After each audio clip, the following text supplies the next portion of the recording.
very cool new discovery to me of something very old and very traditional in spun cotton making, and that is the starch. I had read that traditionally they would have used potato starch, and I've read that some people still use cornstarch.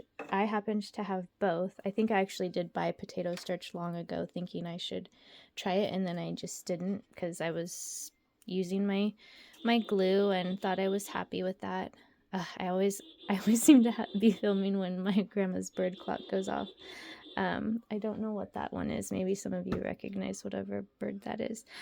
Anyway, so I just wanted to share. I'm just going to show the technique for making this, and because I've got two holiday ornament make-alongs coming up. They're quite long, but I wanted you to be prepared so that you could try the starch with me, because I have used school glue mix and water for a very long time and thought I was very just content with that, didn't have any problem with it.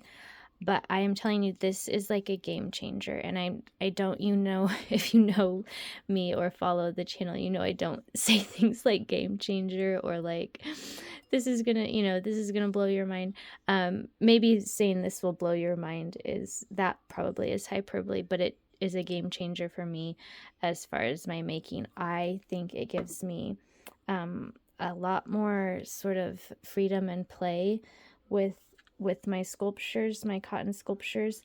And the main thing is, for a lot of you who complain about getting too sticky with the glue mix, that's just not even a fact. Like, you aren't sticky. You will not be stuck to anything, and you will end up with a sculpture that, in my opinion, is probably nicer and just as sturdy, if not more so.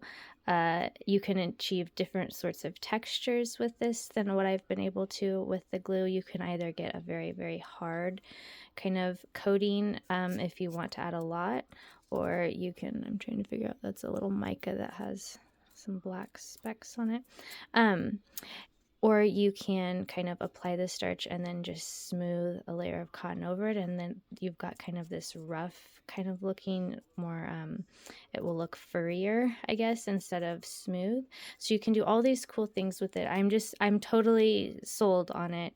And I know I'm even talking like I'm usually very like low key, but this is a short video, and I really do want to encourage you to, if you are planning on making spun cotton ornaments with me this holiday season, make up a little batch of this and pop it in your fridge and keep it around, because we're going to be making here on YouTube ducks and geese, and we'll be making little Christmas puddings and just kind of decorating them and kind of just showing different options for, I don't know, just some fun little festive vintage heirloom style looking ornaments. So I'm excited about those make-alongs.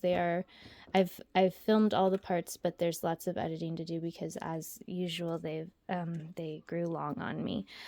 So that's part of why I'm coming here with the starch separately. I thought, well, I might as well just share that and let you know what's coming, and also that way you can kind of be prepared with your starch so that when the make-alongs are ready, you can just get to making. So what follows is just the actual kind of cooking process. It is very, very simple. Don't be intimidated at all. Everybody can do this. I can cook okay. I'm a baker or a cook. I'm not great at making Jell-O, but I can do this. So I think everyone should be able to, and I hope you will, and then I hope you'll join me for the make-alongs, and that we'll have some fun making some festive holiday ornaments.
Okay, so I hope you make some starch so that we're all ready to go with this, because it is well worth your 5 minutes, and it will make the whole process so much nicer for you with spun cotton.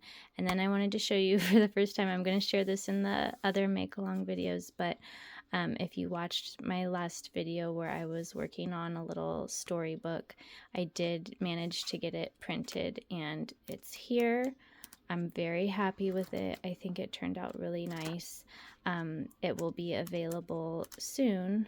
Probably whenever these make-alongs are up, it will probably be available on the website, assuming there are enough copies for everyone and I don't have to order more. But if I have to order more, that's great. But anyway, here is my little book. It did happen, and I'm really happy with it. And shout out to Smart Press, who were so good to work with and made this happen very quickly for me, and were so helpful. So that's coming, and I'm just excited about all of our holiday makes. So happy making to you, and I will see you soon.